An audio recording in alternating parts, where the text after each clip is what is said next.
Bienvenidos y bienvenidas a este tercer episodio donde vamos a hablar de la importancia que tiene generar contexto para que se entiendan mejor nuestros cócteles. Como veis, todavía no tiene ni título este nuevo concepto, pero espero que lo estéis disfrutando. Antes de meternos ya en profundidad en cómo yo genero contexto y por qué genero yo contexto, simplemente recordaros que a principios de abril vamos a arrancar otro entrenamiento gratuito dentro del programa formativo online Aprende a mezclar con sentido. Entonces os recomiendo que os registréis para no perderos nada de la información pues que vamos a ir compartiendo, y para que os lleguen también todos los enlaces para poder participar en los directos. Pues sacar el tema del contexto salió pues hace un par de días en uno de los directos que tenemos dentro del programa formativo con todos los alumnos. Utilizar recetas clásicas como patrones para generar contexto en la receta. Y nosotros cuando utilizamos estas recetas clásicas, pues generalmente pues el cliente va a entender o va a saber un poquito más o menos por dónde va la receta. Entonces nosotros aprovechamos este conocimiento que él ya tiene pues para poder o para que nosotros centrarnos en el punto diferenciador que nosotros queremos aportar a la receta. Entonces aprovechamos este concepto pues para que facilitar esa comunicación. Utilizar los patrones de recetas clásicas no es algo nuevo en mi trabajo. En 2014 muchos ya os habréis dado cuenta que mi libro está enfocado desde ese punto. Yo enseño una receta clásica, pongo en contexto con esa receta clásica lo que pueden llegar a ver, y después en mi receta, en la propuesta que hago yo, ya solo me tengo que centrar en el punto diferenciador, porque ya tiene un contexto marcado de antes. Entonces es mucho más fácil que asimilen toda la información que yo quiero compartir, porque no nos centramos en un todo, sino nos centramos en algo ya mucho más específico. Intentar comunicar el máximo utilizando el menor número de cosas es algo muy utilizado en comunicación. ¿Y por qué hablo de comunicación cuando realmente nosotros nos dedicamos pues al hospitality o al sector servicios? Porque realmente nosotros, si aprendemos a comunicar a través de nuestras recetas o aprendemos a comunicar a través de nuestro local o de nosotros como bartenders, pues vamos a tener muchísimas más posibilidades de empezar a definir ese valor añadido, de generar una conversación real con nuestros clientes e ir un poquito más allí. Para mí hay como dos perfiles de profesionales. Obviamente hay muchísimo más y esto se podría debatir, pero pues para que sea un poquito rápido, pues están los profesionales o ya sea un barman, ya sea sommelier, ya sea cocinero, que puedes llegar a utilizar un léxico pues muy rimbombante, con muchos tecnicismos, y de esta forma puedes demostrar todo lo que sabes pues diciendo de una forma muy correcta, muy técnica todo lo que van a consumir, o realmente puedes tener una comunicación mucho más fácil, mucho más fluida, como puede ser mi caso, que muchas veces no, es muy raro que yo utilice tecnicismos, y después me voy ajustando pues a mi cliente. Si el cliente me demanda más información, pues yo cada vez voy añadiendo más, pero desde un principio a mí me gusta mandar o intentar mandar unos mensajes muy concretos, que lo que yo quiero proponer llegue de una forma nítida. Y siguiendo otra vez con el ejemplo que hablamos antes de recetas clásicas, vamos a volver un poquito para atrás y vamos a imaginar en este episodio. No vamos a imaginar varias cosas, pero el principio es que yo te voy a recomendar un cóctel. Entonces tú vienes y yo te voy a decir, bueno, te voy a preparar una bebida muy fresca, aromática, con un perfil cítrico, una base de tequila, pero para darle un toque distinto nosotros lo que hacemos es utilizar un cítrico que le llamamos yuzu, que crece en Asia Oriental, el tamaño medio, un color puede variar entre amarillo y verde, con un sabor cítrico no excesivo amargo y con un punto delicado de amargor. Entonces yo te estoy haciendo una descripción, no es técnica, pero sí que es bastante concreta. Te estoy diciendo pues a nivel organoléptico cómo funciona todo lo que te vas a encontrar en la boca. Pues una buena descripción. Pero por otro parte yo te puedo decir, pues lo que te voy a hacer es, te voy a preparar una margarita. Nosotros la margarita la preparamos utilizando un cítrico asiático, que es similar a una naranja pero más pequeña, y el sabor es parecido a una mandarina, pero tiene un puntito más amargo, tiene unas notas amargas y es un poquito más aromático. ¿Cuál es la principal diferencia de las dos? Para mí, que uno, pues pongo en contexto los sabores y en otro no. En una te hago toda la descripción que tendría, entonces es un poquito más confuso entenderla. ¿Por qué es más confuso? Porque en la segunda utilizo contextos. Yo te hablo de una margarita, generalmente, o nosotros somos profesionales y vas a saber más lo que es una margarita, pero si no eres un profesional es raro que no te hayas escuchado alguna vez hablar de una margarita. Entonces ya te posiciono, ya tienes un contexto, vale, voy a tomar algo que es parecido. Y yo te digo, te voy a poner un punto diferenciador, voy a utilizar un yuzu y me centro en el yuzu. Pero para describirte el yuzu utilizo una naranja pequeña y utilizo una mandarina un poquito más aromática y un puntito más amargo. Entonces yo te estoy dando muchos contextos para que de una forma sencilla, diciendo poco, tengas una idea más clara de lo que te vas a tomar. Y aquí volvemos otra vez a ver la diferencia o entender estas dos miradas, porque yo creo que muchas veces no es que sea importante, pero nos podemos permitir la licencia no de no decir la verdad, pero sí de no ser tan concreto, tan específico, para que el mensaje llegue de una forma más nítida. Nosotros podemos dar una descripción muy grande y el cliente pues te puede hacer una idea muy concreta de lo que va a tomar, y nosotros podemos ponerle ejemplos, utilizar metáforas para que ese mensaje llegue mucho más sencillo.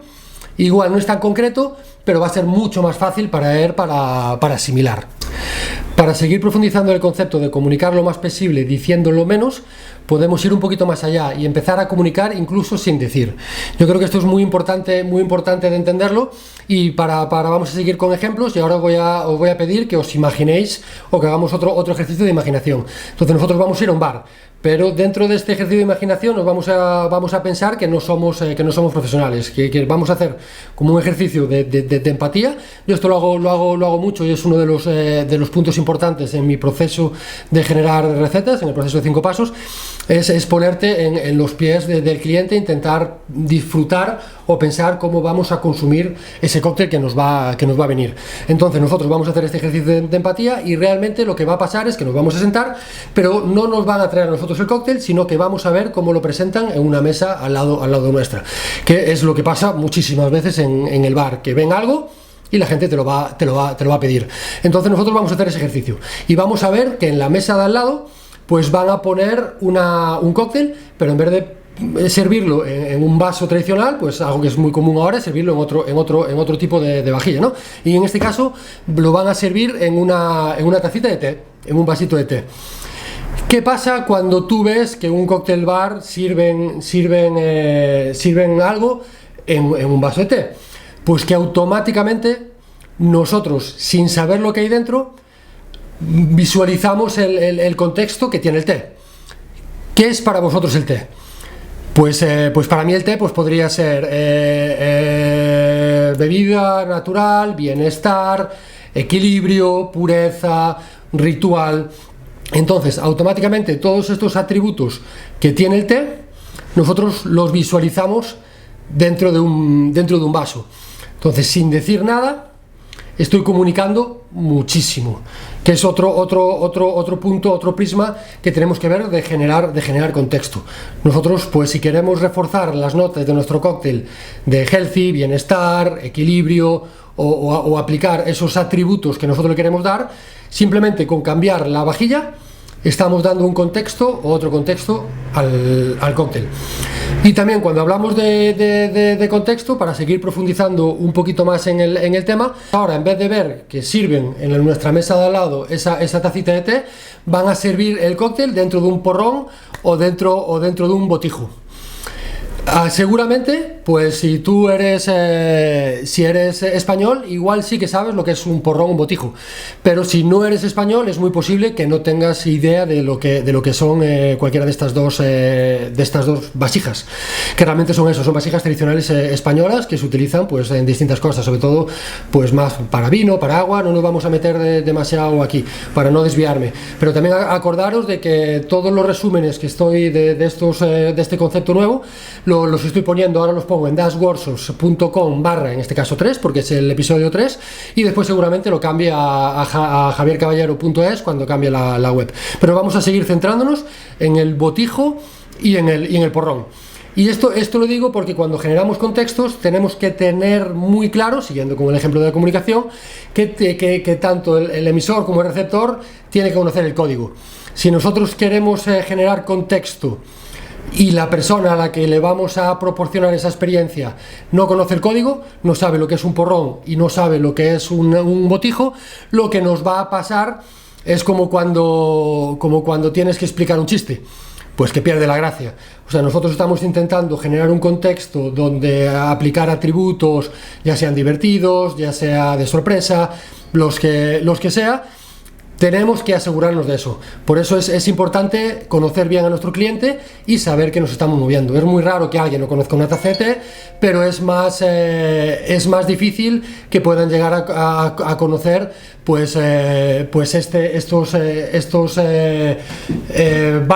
vasijas o vasos, pues mucho más concretos de una zona, de una región.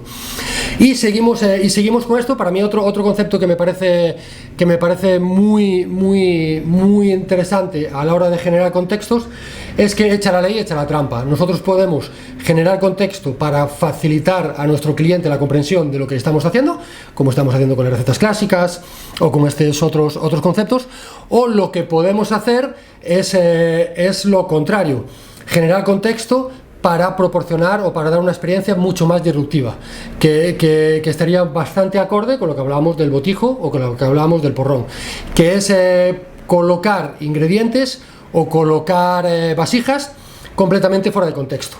Nosotros normalmente un té no te lo vas a tomar en un cóctel bar a las 10, 11, 12, 1 de la mañana, o generalmente no vas a poner nada de una taza de té con alcohol. Lo mismo con el botijo, lo mismo con el porrón, lo mismo con muchísimas vasijas tradicionales. Entonces nosotros, al sacar esa vasija de contexto, pues nuestro cliente no entiende muy bien lo que está pasando. Entonces, pues generamos una experiencia mucho más disruptiva. Esto lo podemos hacer con vasijas, con vasos, o lo podemos hacer también con ingredientes. Bueno, sí, lo del botijo, que ahora me acabo de acordar. La primera vez que vi un botijo fuera de contexto, que me pareció muy divertido y hasta me regaló uno, fue con Santiago de Córdoba, un barman cordobés que realmente en su cóctel bar servía un cóctel dentro de un botijo, porque bueno, los botijos mantienen muy bien la temperatura y en Córdoba hace mucho calor. Entonces cuando ibas al campo, pues era muy común llevar botijos. Entonces me pareció muy divertido cómo podemos jugar con sacar de contexto el botijo. Y ya por un ejemplo de sacar un ingrediente de contexto, fue en 2015, me invitaron, creo que fue la tercera vez que iba a México, me invitaron a hacer unas charlas dentro de un congreso que llamaban Saber del Sabor, creo que ahora se llama Oaxaca Flavor. Y lo que una de las acciones que hicimos dentro de la feria fue un maridaje que hice con Enrique Olvera, un chef bastante conocido mexicano. Entonces lo que preparé yo en 2015 fue utilizar un cóctel con mezcal y un tejate, que el tejate pues es una bebida muy tradicional oaxaqueña, que no sé si en algunos sitios más de México, me imagino que sí se utiliza, pero ya es muy conocida y realmente es una bebida callejera. Entonces me pareció muy divertido este juego, que la gente venía a un evento gastronómico donde estaba pues un chef reconocido mexicano con un bartender español, que realmente me imagino que muchos de los comensales que venían no creo que supieran ni que pensaran que sabía lo que es un tejate. Entonces estaba metiendo un ingrediente que ellos pues no tienen un valor gastronómico muy alto, obviamente cada vez más, dentro de una cena maridaje que ellos esperaban que iban a conseguir o a tener pues propuestas mucho más técnicas o mucho más glamurosas, por decirlo de alguna forma. Entonces fue un juego muy divertido, como con esta propuesta éramos capaces de sacar de contexto completamente a nuestro cliente. Se venía a por una experiencia muy glamurosa y se encuentra con un tejate, que es una bebida que normalmente te lo vas a encontrar en una esquina de una calle. Entonces es muy interesante entender la importancia que tiene los contextos o cómo manejar los contextos, ya sea para facilitar la comprensión de nuestros clientes, pues utilizando símiles, utilizando símiles, recetas clásicas o ingredientes parecidos que faciliten el entendimiento de esa receta, o si no, también pues provocando contextos para aportar atributos, como puede ser salud, bienestar, como hablábamos en el caso del té, o por el contrario, para generar o para proponer propuestas más disruptivas, que es sacando conceptos o sacando ingredientes de ese contexto. Pues no mucho más. Espero que os haya parecido interesante este tercer capítulo. Cualquier cosa me decís. Pues chao.